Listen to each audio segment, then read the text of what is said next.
localized heat source turns on, energy diffuses through the solid mesh.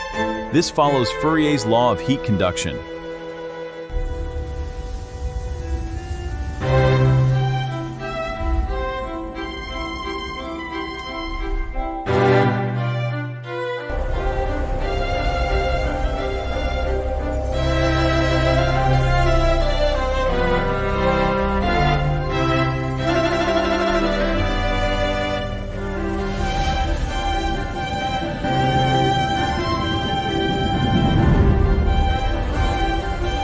We observe the precise development of the thermal boundary layer.